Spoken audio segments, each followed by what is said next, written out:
That other comment that I'm struggling with is the one about the Walmart thing. You know, like we were talking about how I had seen that one YouTube thing where a young woman was pointing out that like companies like Walmart and Amazon and a few other of these big companies, they all have one thing in common, which is their employees are qualifying for state aid, government assistance. And I'm like, all right, so somebody posted a comment and was like, well, these people that are working at Walmart and Amazon probably can't get work anywhere else. And I'm like, what do you mean? You know, like, I don't even understand like where that person would be coming from. Like, what kind of picture of the world do they have that says that people that work at Walmart or Amazon warehouses can't get jobs anywhere else? Yeah, You know, and maybe they can. Maybe the job at Walmart or Amazon is a second job, given, you know, all this stuff. And then there was some other thing about like part-time. And I know in your life, you've had, you know, where you're trying to get full-time hours working in retail or something, and you can't get the hours. yeah, You know, so it's like, all right, maybe these people are at Amazon or Walmart part-time, not because they want to be part-time, but that's the corporate strategy to avoid paying healthcare benefits and stuff like that. If federal law says anybody that works more than 32 hours, you have to give them health insurance, then they're going to schedule you for 31 and a half. right. Yeah, like when I worked, I won't say the name of the company, but anyways, when I worked retail, I remember they were giving me, it was somewhere between, you know, I was averaging probably like 20 to 25 hours a week. And I remember asking for more hours, and the manager looked at me and basically said, you should be happy because you're getting the most hours out of anybody. And like it's part of that, yo, you should just be happy with what you got is kind of a, you know, annoying, but also it's like, I don't know, did you hire too many people? Right? Because if none of the employees other than the management are getting full-time hours, then it sounds like you have too many employees. But I know that's not really the case. The case is they don't want to pay health insurance, so they hire a bunch of part-time workers because it's cheaper, right? Yeah, it keeps the overhead down. You know, and the other, I guess, touching on the conversation from a previous episode with the Linda Torado book, you know, she talks about, because with those type of jobs, like retail, fast food, at least in my experience and from her experience as well, is generally your schedule is given to you like a few days before the week starts. You know, like, you know, the week starts on Sunday and you get your schedule like either Thursday or Friday for the following week. And, you know, you got what makes it hard sometimes to get two jobs. You know, if one job is only giving you 25 hours, that's not enough. So I need to go get another job. But now both of these jobs both give me my schedule a week in advance around the same time. And it's like sometimes those could be conflicting. Now, in my lifetime, the couple of times that I've had multiple jobs, at least one of the jobs was willing to work with me. You know, one time it was like one job only scheduled me in the morning. The other job only scheduled me in the evening, you know. And actually, and then the last time I had two jobs, I was working a full-time job, and the part-time job, just I worked on my days off. Sometimes I would get out of, if they needed help, sometimes they would call me because I might get off my other job at say 6 o'clock and they'd be like, oh, we need help. So, you know, I'd come in. But Yeah, so it's and then to close off that comment, like he basically the person said that it comes down to being lazy again, the work Yeah, ethic. about having a work ethic, and I I find that troublesome to just in general because I've I mean I haven't worked I haven't worked retail or fast food since I first got out of the army. That's like 50 years ago. But that's not that's not easy work. No. You know, and so if you show up at your retail gig, whether it's at Walmart or Amazon or some other warehouse kind of thing, and you show up on time and you put up with all the crap that they make you do, and and you keep showing up every day. I mean, what else? What other kind of work ethic do you want? Like, oh well, I mean, I was telling you before we turned the mics on today that the office manager at my dentist, her dad's working at Amazon, and he's my age. Right. And so, you know, I don't think. I mean, I don't know. I'm not in the best shape of my life. I'm not, but I'm not sure I could do an Amazon warehouse shift. Be on my feet for 4-6 hours. With that kind of stuff. I don't know. Hopefully, I don't have to go there. Yeah.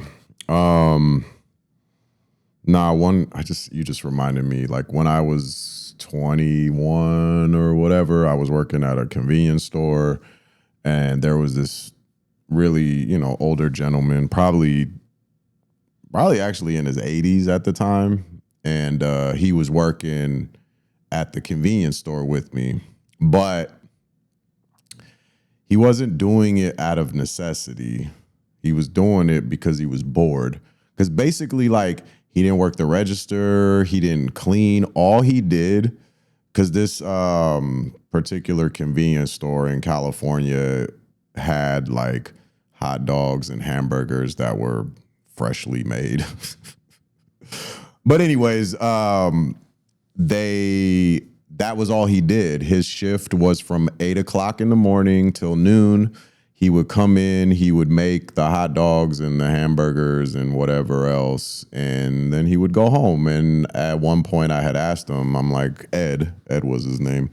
I said, Ed, bro, you're like 80 years old. Like, what are you doing? He's like, it's just something to get me out of the house for a few hours a day, Well, I mean, those kind of things. But even now, with what's happening, are those kind of jobs going to be available for us bored old people? Right. And part of the reason why I brought that up is because this is 25 years ago or 4 years ago. And now with your example, it's not because I'm bored. It's because I need the money, because my Social Security is not enough to cover this insane cost of living that we're running up against now. Yeah. But anyways, so I guess we could officially get started now. Welcome back to episode 10. 10. Oh my God. Of Occasionally Philosophical. I am Mark. And I'm still Doug. And where are we going to go this week, kid? There's been a lot has happened since the last time we talked. Yeah, actually, something happened. Here's a little peek behind the curtain. We generally record on Wednesdays, so immediately after our episode last week, couple crazy things happened, but one is unfortunately, in my opinion, getting way more attention than the other one. But I'm sure sure everybody knows, because it seems to be everything it's like yeah, but basically, a certain individual was killed. And the strange part about this really, is the fact after we turned the mics off, and I ate my lunch, we were just sitting there chatting, hanging out. I told you that one of the topics that I wanted to bring up soon was gun violence, Right. because of that church shooting in Minnesota a few weeks ago. Yes. Where those kids got killed. And I'm like, I am so very tired of hearing about little kids, not even, they're not even in double digits yet, age wise. And they're getting their life taken away from them because some lunatic's got, his Second Amendment right, but I don't even see, who are you protecting if you just run up to a church? But that's beside the point. But I had mentioned that, and I said that I was collecting like my information, so that we could have a reasonable discussion on this. And when I got home, I texted you to say, hey, made it home safe, don't worry. And you texted me to say that Charlie Kirk got shot. And I was like, oh, shit, right? And then a couple hours later, I get an alert on my phone, and suddenly I'm finding out that, yeah, he didn't make it.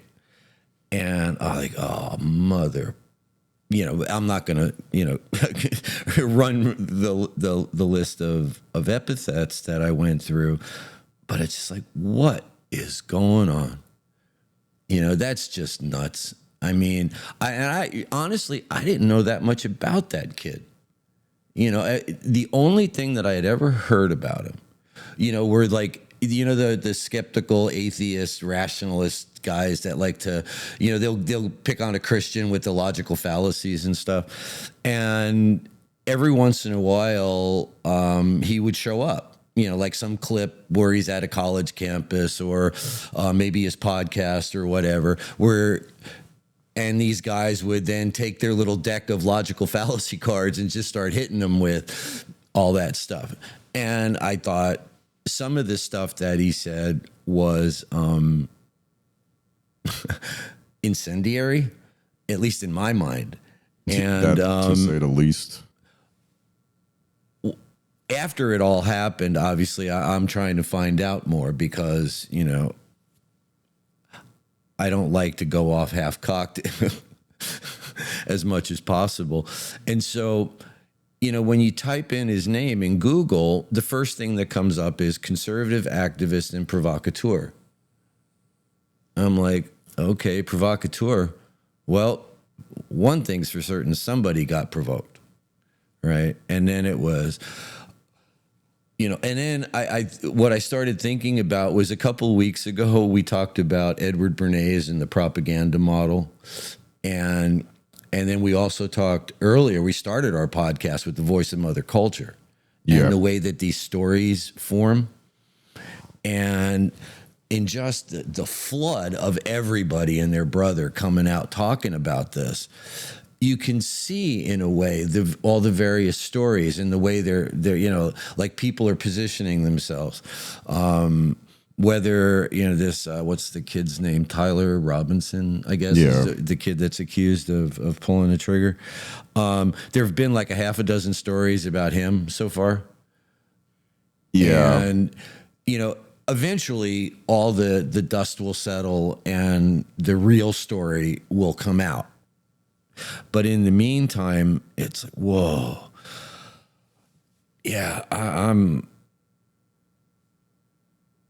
I think I've been anti-gun most of your life. Yeah. And I thought, like when Sandy Hook happened, like when all those little kids got shot, that something would happen. And we just keep kicking the can down the road, and I don't get it. And I really don't get it. Yeah, our gun episode is going to be a future episode. And yes, I mean, because there was 2 more shootings in Minneapolis on the other day. So the same day that he got hit, there was like another shooting. There was a school shooting in Colorado, but there was that at the same time. There was also just on Monday, there was 2 more mass shootings of homeless encampments in Minneapolis. So within, I believe it's the last 2 weeks, they've had 4 mass shootings. Yeah, we're gonna have to get into that a little But bit. I want to say two things. All right. Just before we go any further. One, I don't condone gun violence. I don't think that he should have been killed. No, absolutely not. But I want to be very, very clear on this. Everything he has ever said publicly, basically, I disagree with. Or for the most part. I mean, maybe I'm sure he might have liked ketchup or something stupid. But I mean, just in general, everything he stood for and everything he went, I want to make that 100% clear that, like, I don't condone anything that he's ever said, but I also don't condone killing another human being. So there's that. I just wanted to say that. But what I really wanted to talk about today, and the reason why we brought up this, is because there was a quote going around that he said that, unfortunately, I didn't pull the quote, but basically I probably have it here somewhere. Yeah, you should probably find that because we don't want to put words in somebody's mouth. I'm not putting no words in nobody's mouth, but basically he said, I prefer sympathy over empathy. He doesn't like empathy because it's a new age word. And he prefers sympathy, which is what I kind of wanted to talk about today. All right. So basically, empathy is a new age word. Was the claim? Yes. I mean, all right. And okay, here it is. Here's the quote. I knew I had it. All right. I mean, I did have it. I just didn't feel like scrolling. Okay. I can't stand the word empathy. I think it's a made up new age term that does a lot of damage.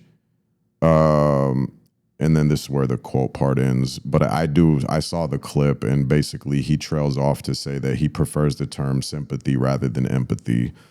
But so this is the thing about people like him. It's like there is like kernels of truth to what he said. All right. Technically, empathy is a fairly new term. Up until like I want to say the 19th century, basically sympathy was just used. That was the word. The word was sympathy. Mm-hmm. The point being is that it is a fairly new word, right? Within probably 100 years or so. Well, and the reason, yeah, and empathy and sympathy, it was like, it actually comes from like a German word that means feel within. Yeah, feeling into. Or feeling into, that was what it was. That's where the word empathy comes from. That's why it starts with an empathy, like an E, even though that's not really like a Greek or whatever term.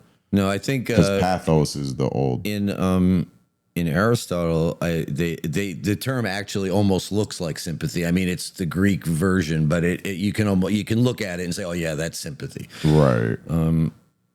But I don't speak Greek, so. And so, anyways, with that statement, it just got me thinking, because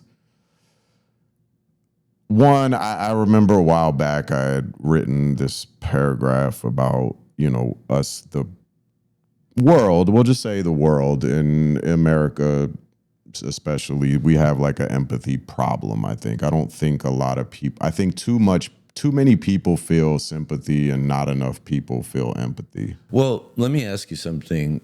How do you separate empathy from sympathy? Or, well, how do you define empathy? Let's start with definitions. That's a good point. So empathy is more like feeling with someone. Like, it's like almost like, like we had a comment where somebody had mentioned that they were homeless for a while in their life. And I can empathize with that for one main reason is because I actually did it. I was homeless for a short period of time.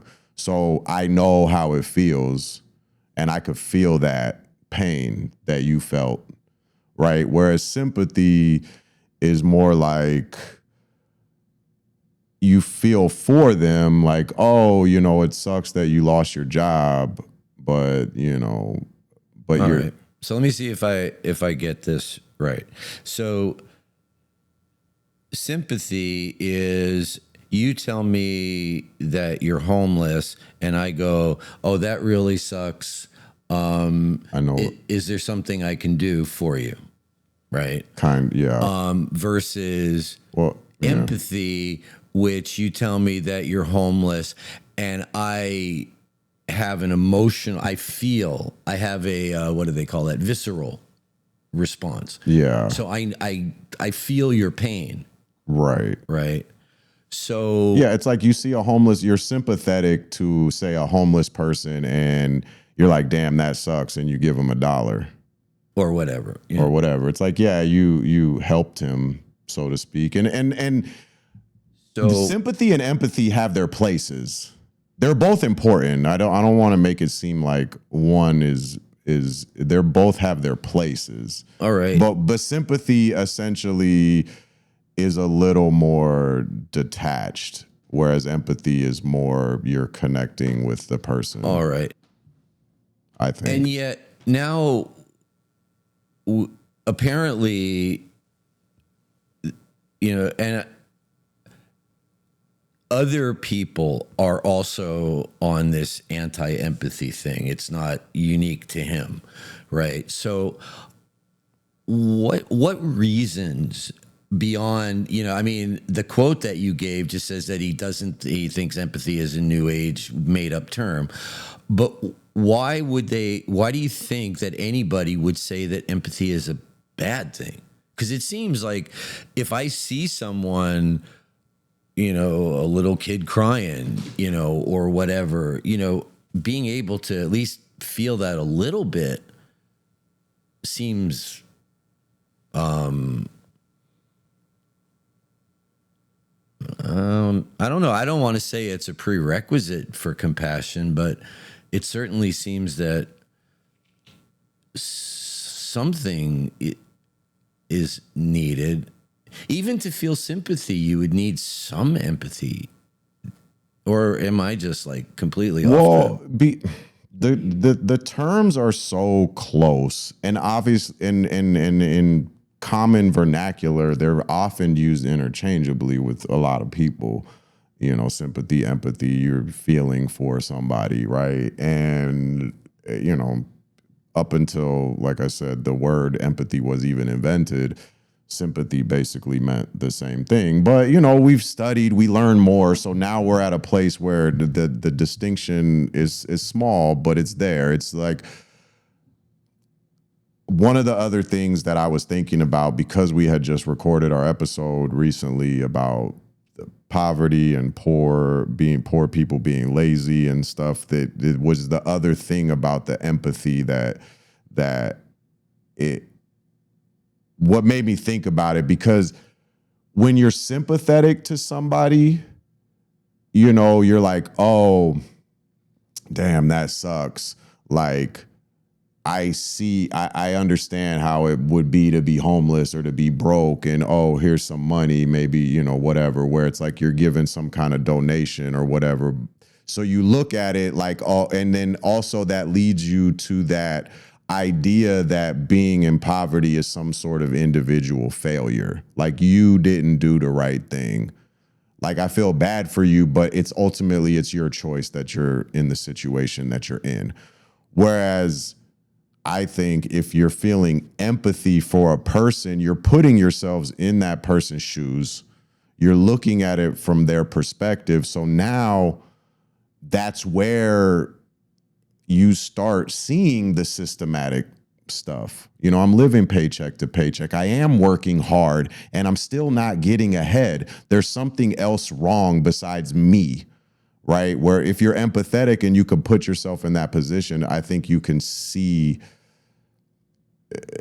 the the world better, or the person's perspective, and then it leads to compassion, which, you know, is the part where you actually start doing something about it.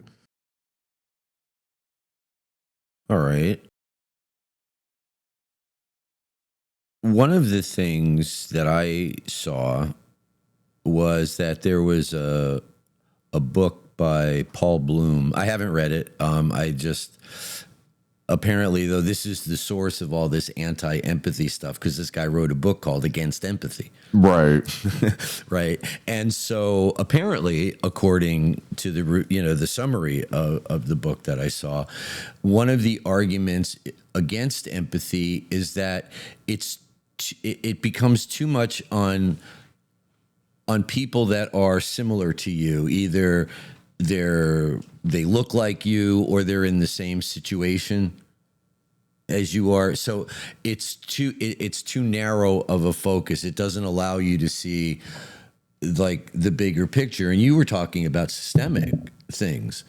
So I'm a little I'm a little confused on that, because if what this Paul Bloom guy is saying is right, that being too empathic, becoming too involved in it, it's too, I guess maybe it's too local. It's you specifically, not you as part of a group of people, right? That seems to be the argument. Now, maybe that's one of those books that you and I are we're going to have to go grab if we want to get a little deeper into it. But I'm more interested in, like, okay, even if people on that side, whether it was Mr. Kirk or anybody else who's arguing against empathy, we still trying to get to compassion, right? That's what we want. We want compassion for the working poor. We want compassion for the homeless person. We want compassion, for the people struggling with mental health issues and stuff like that, right? Right, because ultimately compassion, from, my research and just understanding of the word in general, is compassion is the action part. Right. Compassion is when you're actually doing. Yeah, I could feel bad for you. Like, I could be empathetic with you and I can feel bad, but, help and try to change the situation is where the compassion comes in. And I think that, like, there is a danger of having too much empathy, especially, I would argue, in the way our media is nowadays, and how much bad stuff we see all the time. Oh, yeah. We just named off like 5 tragic events that happened in the past week. And that's just in this country. That's just in our country. That's not even exactly. Yeah, that's not anywhere else in the world, where you sit there and you look at what, bombs falling on kids or whatever. And that's even a small portion of the stuff that's happened in our country, So yes, there is such thing as too much empathy, because you're going to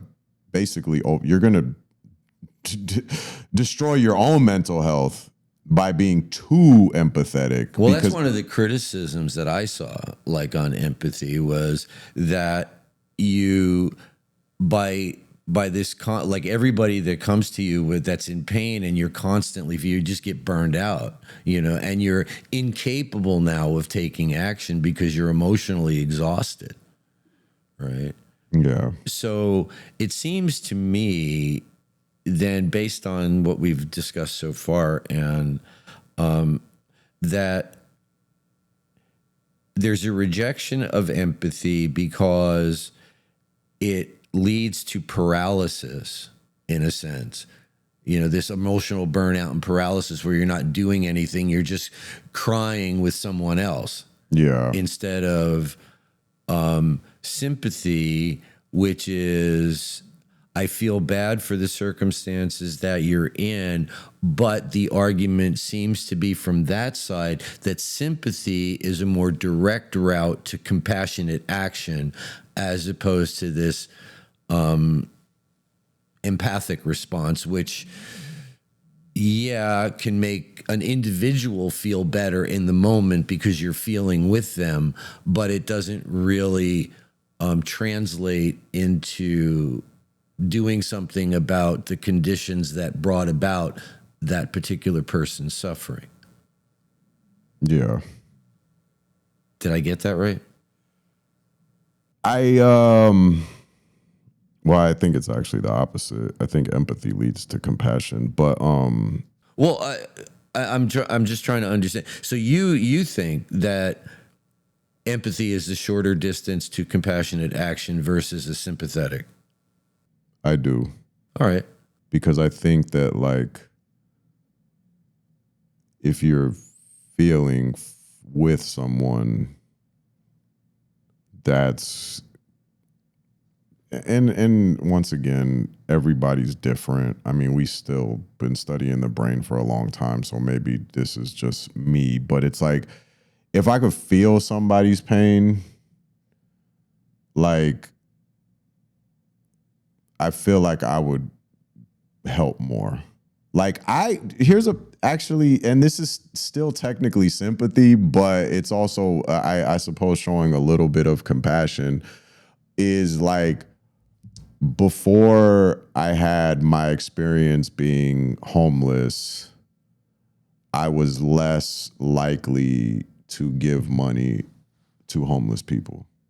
Now, every single time a person, a homeless looking or actually, I want to stop saying homeless, unhoused person, anytime an unhoused person approaches me, like, I give them money every single time, because I know what it's like. And now it's like, I mean, just the other day, the woman came up to me. I just went into the store to grab something, and I'm walking outside, and this woman is just like, hey, she looked kind of, like, rough, like, her clothes were kind of dirty, whatever, and she started telling me this story. And I was just like, how can I help you? Like, I've developed somewhat of a New Yorker attitude where it's like, come on, get to the point. I don't want to, like, so I kind of felt bad because I'm like, let's speed this up. Like, do you want some money? And ultimately, like, yeah, she said, she was like, look, I just need, something to, I just want to get something to eat. And I'm like, no problem. I went in my car, and I don't carry a lot of cash on me anymore, but I had, like, I think $7 in my little center console, and I was like, here you go, enjoy, have a good, whereas, like, that empathy that I feel now for those people, like, it causes, for me, it makes me do some kind of action, even though it's not a lot. Yeah, I mean, could I invite people in? But I don't have could I do more? Yeah, probably. We could all maybe do more, but it's like, I'm doing what I can, I guess. So. All right. So in your world, your feelings of empathy for people motivate you to try to do something, to take some sort of compassionate action in your world, right? I'm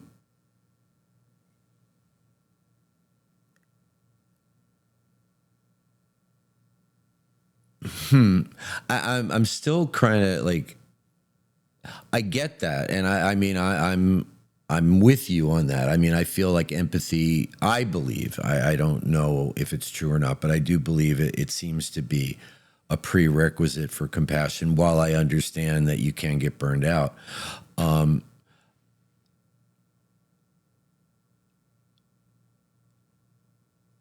It's like one of those things that I think, because you can get burned out on it, and because it can be too much, it's one of those things where don't throw the baby out with the bathwater, right? Okay, yeah, pushback. Like too much empathy is bad. Like too much sympathy. Like if you're too sympathetic, now you're just pitying people, and I don't think that's helpful either.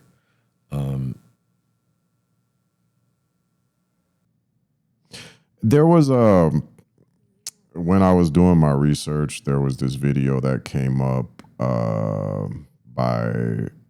Brené Brown. There's a YouTube video. You can go check it out. But basically, she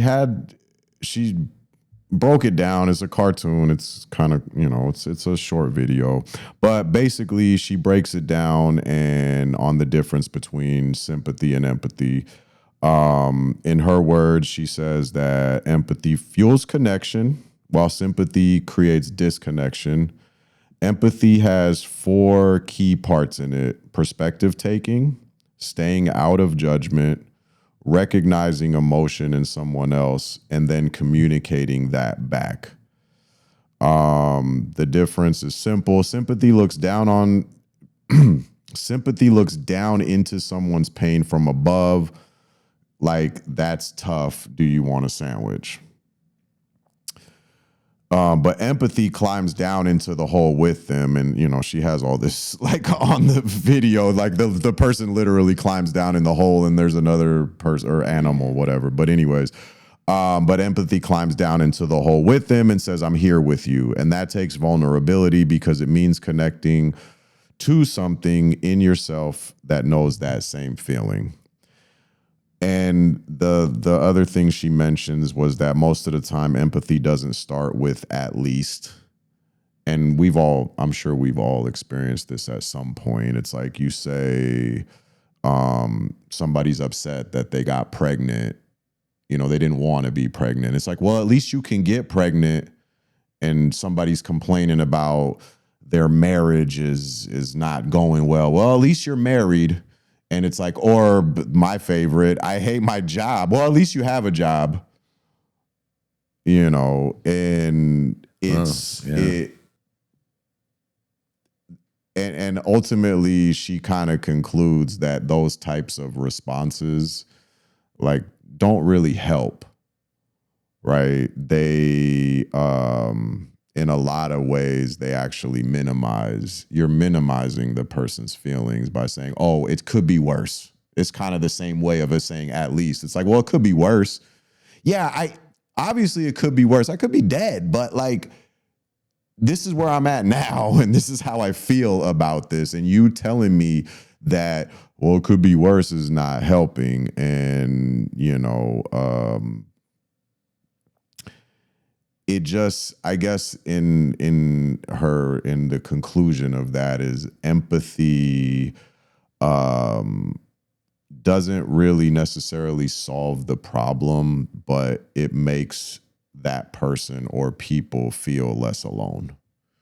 It's more about connection, which is why, like I also said, sympathy and empathy are both important. We need both of them. I'm not victimizing or villainizing either one of them. Right. But once again, because this statement is going around, it just kind of had me thinking, like, like your empathy is important. Yeah, it shouldn't be dismissed. It shouldn't be dismissed, which is kind of why I wanted to really just talk about this in general, is because I feel like the dismissal of it is the part that I took issue with. Obviously, sympathy is important too. Oh, yeah. But... yeah, well, I would take issue with saying that, empathy is a made up term or it's not important. I do take issue with that, but I'm glad you brought it up because it seems like we have a lack of that ability. Speaking of empathy, and what did you say it was? Brené Brown? What did she say? Which part? I think it was the first, either point 1 or point 2. About I'm sorry, I scrolled away from it. that she says empathy fuels connection while sympathy creates disconnection, or the empathy has 4 key parts. The empathy has 4 key parts. Perspective taking. Perspective taking. When I was growing up, one of the things that my mother used to say all the time, in fact, most of that generation would say it whenever you would, whenever we would look at some other kid and be making fun of them or something like that, and they would say, don't judge someone until you've walked a mile in their shoes. Yeah. Right. And that seems to be the essence of what Brené Brown is saying, that perspective taking, right? I can't judge you as being lazy or defective or anything like that until I've I've walked with you in the same conditions that you're working under. Right. And that seems to be the root of empathy. But I wonder what happened to that. There are a lot of things that I used to hear as a kid that, that just don't get said much anymore. Yeah, I mean, it could be because of people that spread this type of. It's like things change. Yeah. I mean, maybe there's some new way of saying it, but it's still goes back to the poverty thing, and it's like you keep judging these people, and it's like, I don't know, man. You don't know what their life is like. I saw one of those. I really need to stop watching these videos that Jubilee thing where it wasn't the surrounded one, but it was like whatever it's called, but it was like 4 unhoused people and 4 millionaires, and they were saying one of the parts was just talking about how, like, if you're in poverty, basically poverty is a choice, like what we kind of touched on before that. But this one guy was basically saying, like, he brought up one good point. He said, so being born into poverty is a choice? And then the guy was like, oh, well, after 18. Okay. After 18, it's a choice, and it whatever. And this gentleman was basically saying, look, he pretty much said, you don't know my life. He's like, I'm a black man in America. I've been harassed by police for really nothing, and I went to UCLA. I got my degree, but I also have a daughter. And I'm still basically poor, right? Even though I did the things, and of course they're like, oh, well, you shouldn't have had a kid, but it's like, it doesn't matter. I did, and he even said it in the thing. He's like, you could sit here and you could say, what if this, what if that, but I don't live in your made up scenario. I live in reality, and this is my reality. And so it's like walking in my shoes. It's like, yeah, you were successful. Cool. Good for you. I'm proud of you. Happy for you that you were successful. But that doesn't necessarily mean that,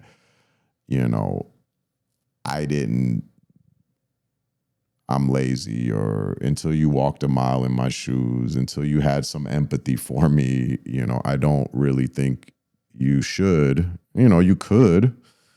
I don't think you should sit there and judge me. Yeah, well, it's that which is also part of the empathy. Yeah, well, like I said, that we used to hear that, don't judge anyone until you've walked a mile in their shoes, because you might make the same decisions that they're making in the same circumstances, essentially, right? Yeah. The other thing that we used to hear all the time is sticks and stones may break my bones, but words will never hurt me. Right. And now we've got, I live in a world where we're all offended, by somebody says something we don't like and we're offended. And it's like, look, I don't like it, but it's just words, But then,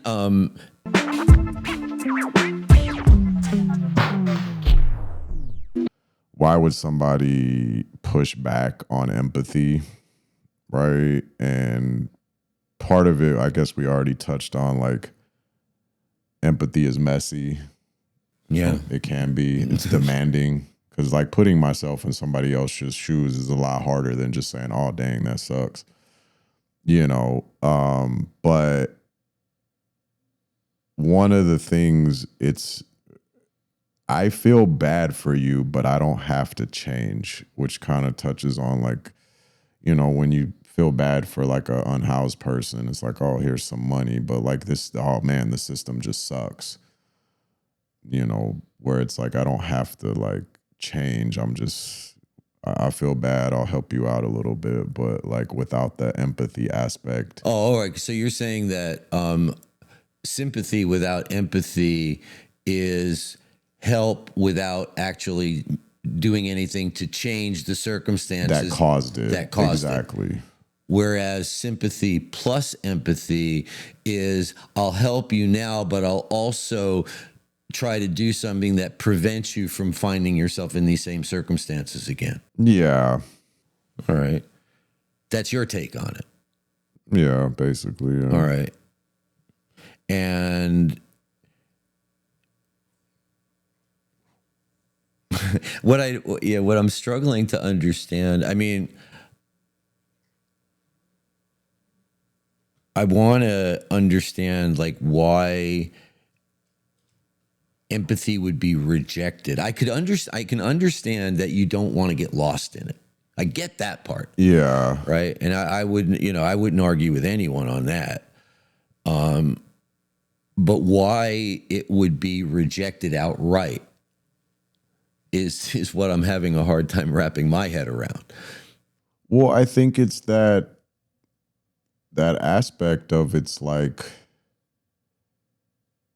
I don't have to change. Like, I feel bad, but I don't have to change. Oh, so sympathy without empathy means I don't have to change. But as soon as I have empathy, that means that maybe something that I'm doing, I might have to do differently. Yeah. Oh, so maybe it's what do they call that? A function of the narcissism epidemic. What do you mean? Well, it's a book. Back in the 1970s, there was a book called The Culture of Narcissism, Christopher Lasch. And then a few years back, a couple of other authors picked up on that and wrote a book called The Narcissism Epidemic. And obviously, narcissism, an obsessive focus on self, and maybe that could be a causal factor in this rejection of empathy. But again, is it a chicken egg problem? I mean, is it a lack of empathy that drives narcissism, or is narcissism the thing that drives a lack of empathy? And is either one of those two people's thesis even true? Right? Because we always circle back around to my Daniel Quinn and The Voice of Mother Culture, and the fact that we're enacting a story, and all of these stories are derivative from that initial. Exactly. Yeah. We could, in a sense, we're just spinning our metaphorical wheels in the mud of mother culture. Like, in a very real sense, we are, because every one of these is a story that derives out of that initial, thing. Yeah. And so one of the things that I've found in looking at my personal library, which I need more bookshelves because I got piles of books now instead of them being on shelves, but is that I can tell a bunch of different stories with the books with my library here. Oh, I'm sure.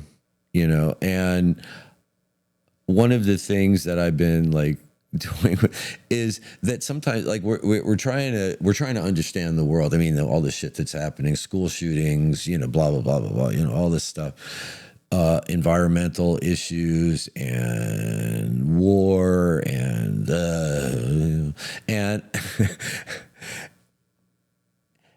and all of these, in a sense, like one way could be a bunch of different stories, or another way is that every one of them is like one thread in the grand tapestry. You know, you look at, but the error is like in taking like a small collection of books that maybe touch on the themes that Daniel Quinn brought up in Ishmael, and mistaking that for the whole story. Whereas, you know, like, how did we get to people rejecting empathy? There's a story to be told for that may or may not fit with other stories that we could tell about economic inequality, or, you know, the other issues that are, you know, causing us to scratch our heads and go, okay, well, what do we do next? Yeah. You know, like in the light of what happened last week, you know, I've been trying to understand like the environment that's driving people to that decision. Where did anyone get the idea that I have the right to deprive someone else of their life? Where did that idea come from?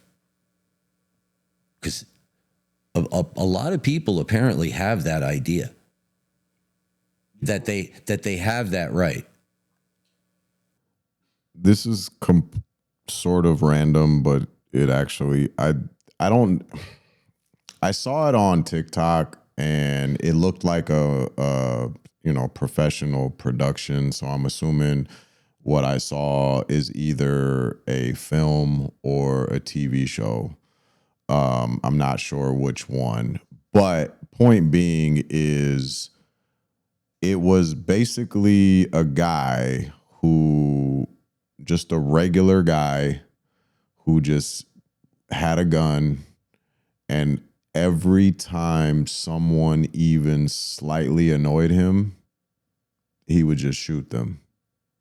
And for whatever reason, like I didn't watch the show. I don't even know what it's called. I don't know what it is. But for whatever reason, he was getting away with it. Like it was just, he would just shoot somebody and just move on. And they, you know, there's a bunch of clips on a, you know, short TikTok video. But anyways, my point with bringing that up is that the comment section did not pass the vibe check, in the sense that, like, there was a lot of people that were like, this guy's just doing what everyone wishes they could do. I saw a disturbing amount of comments. Well, one would have been disturbing, but it's like people were like, yeah, man, I wish I could do that. Where does that idea come from?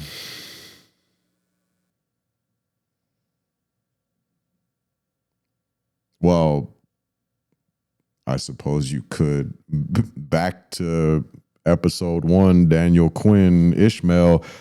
It could be because we decided who lives and dies. Humans, the takers, decided who lives and dies. That's the thesis. Now that idea has just spread throughout history. Anybody I don't agree with, I get to decide, right? We ate the fruit, according to Quinn. We ate the fruit, and we took the power of the gods onto ourselves. We decide who lives and who dies. Now, the voice of Mother Culture, right? This is the part. Do you remember the one episode where you were talking about factory farming, and I kept saying, what's the story that people are hearing? Yeah. And now on this, I have the right to deprive someone else of their life. Where is that story played out? It's everywhere. Every single TV show that you have ever watched in your life. There's always somebody. There's a guy with a gun that just gets to shoot people. Well, right? Yeah, all these action hero movies. Action heroes, cop shows. And these are all, they're bad guys in the sense that they don't agree with me. Now, you know, some of them, and I mean, the death penalty. I mean, you could say whatever you want to, but just the simple fact that we have a death penalty, period. I mean, I get it. Some people do horrific stuff, but is it really like? Well, I mean, up to us? capital punishment might be a future episode as well, but I'm just like the reinforcement of that idea that we have the right to deprive other people of their life, and you don't have to look very far, right? All the movies. I mean, not every TV show, because obviously there's situation comedies and all that kind of stuff, but any kind of adventure, any kind of cop show, and they're just, and the cop shoots, and they always shoot the right people, right? And judge, jury, executioner all in one. Nobody's ever, I mean, some of the, obviously, when you watch the movies, it's always the willing suspension of disbelief. But, you get the action adventure hero. What was that?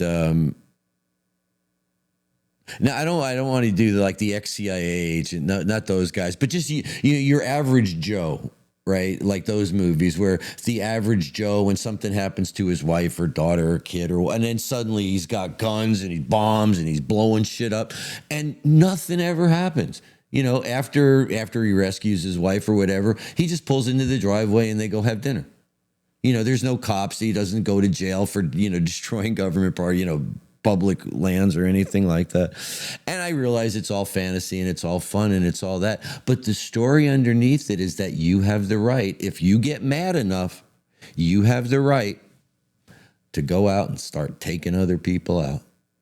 And I just think that's wrong. Yeah. No, definitely. And it's because it can, if you allow that type of thinking, it can become very problematic, because you go from all right, we can all agree that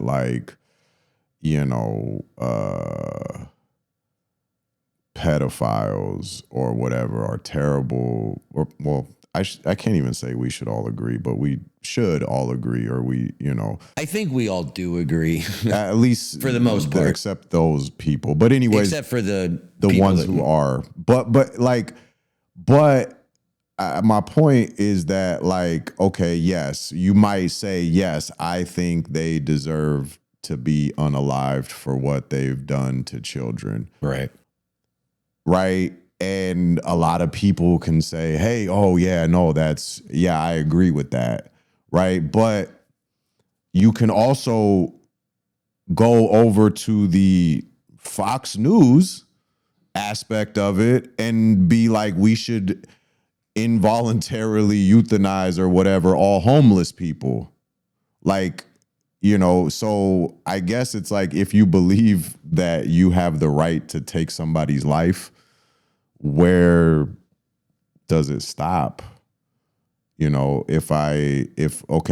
There's terrible people, and then there's people I don't agree with, or people I just don't like. Even you take the worst possible person you could ever imagine, right? And the mustache man.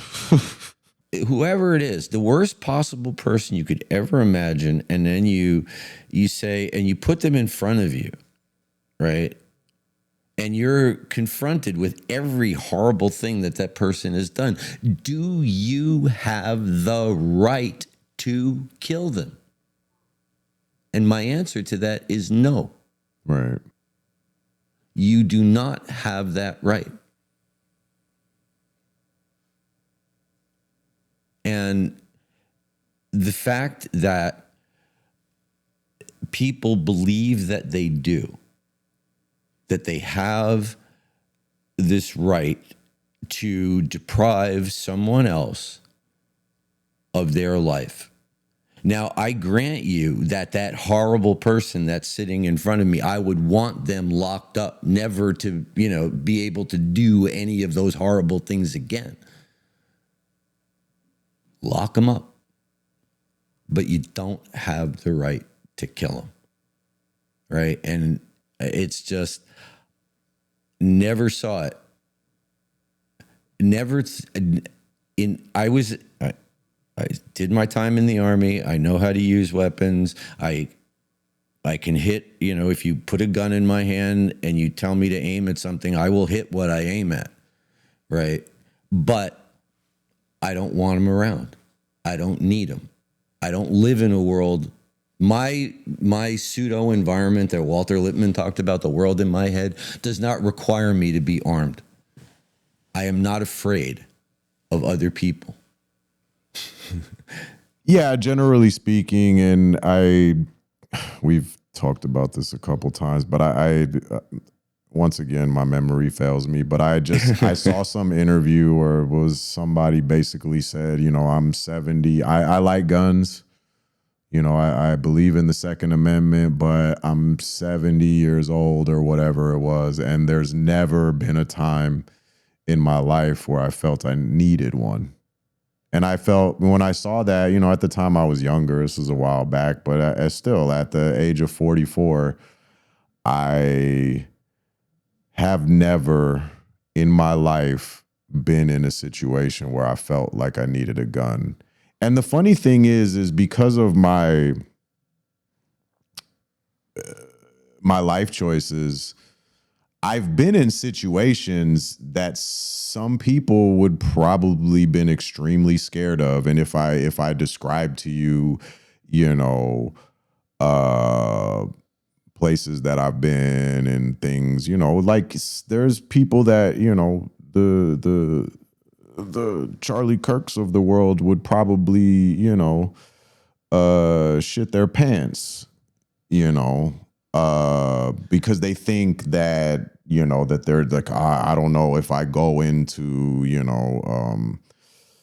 Compton, it's just like the war zone out there. It's like, I've been to Compton. It's not that bad. It's not like, you're walking down the street in a war zone or whatever. But anyways, my point being is that I've never in my life felt like I needed a gun. So I don't, at least not in this country. I don't feel the need for it. Now that may be privilege. Yeah, it could be, and if that's the case, oh well, one more thing that I've taken for granted my whole life that, oh well, hello, time to wake up. But that belief that young man had, that he could do that, that the kid that went to the school in Colorado, the Walmart shooter, on and on and on and on and on. They all have this belief that somehow or another it's okay, that I have a reason and that reason justifies my being able to take this thing and go out and do these horrible things. And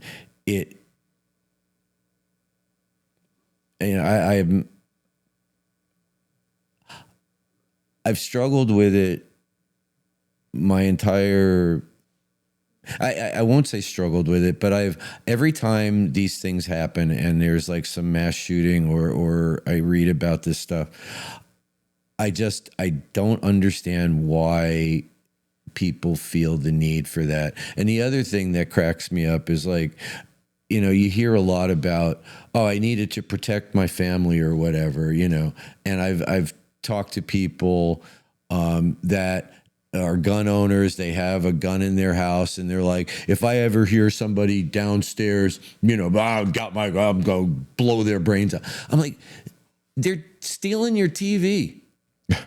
Like, you going to kill somebody for stealing your TV? And even if you did find them with the TV in their hands, heading for the front door, wing them, right? I mean, what do you? I mean, this is one of the things that Or kills me about. I don't know. Here's a crazy thought. Just I don't know. Maybe tackle them. You're such a man. You're protect my house. And just, Well, I mean, even if but you know, or just even let them if, take it. let's just assume that you're 5'4" and 130 pounds, and when you come downstairs with your Glock, the person standing there is 6'3" and 240 pounds. So you're not going to tackle them, but you don't have to shoot him in the head.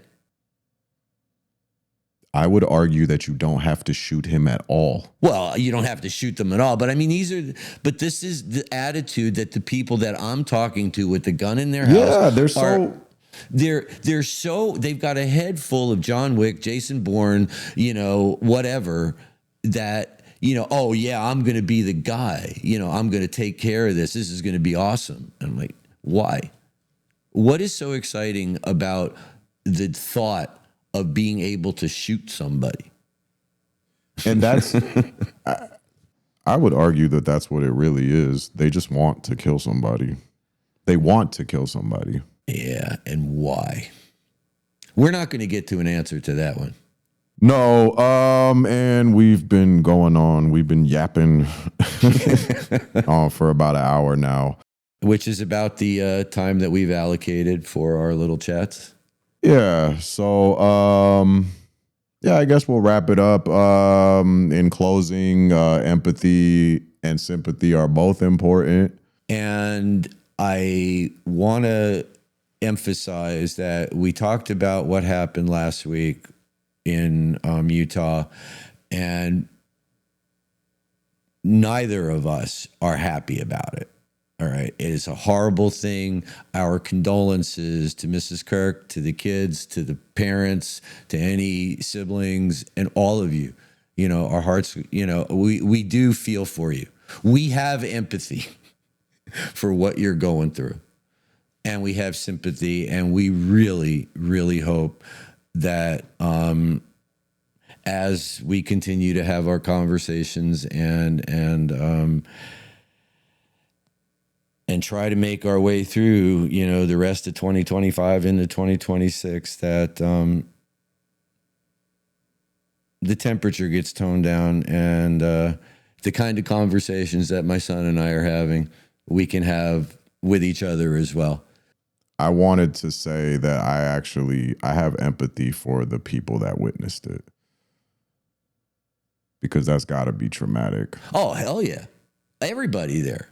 So I just wanted to say that before we actually cut out, because I was saying that to my fiance. And because, I mean, like most people, I watched it not on purpose. It just popped up on my feed. And it was, even watching it on my phone, it's a little, there's part of me that's been desensitized to, because of the numerous movies and TV shows that we mentioned. But there is still a part of it when you know that intellectually that it's not a movie, it does seem different. And I can only imagine actually being there. That would be crazy. But anyways, yeah. Once again, I'm Mark. I'm Doug. And this has been another episode of Occasionally Philosophical. Thanks for joining us. Like, subscribe, all that fun stuff. Yeah, all that fun stuff. We'll see you next week.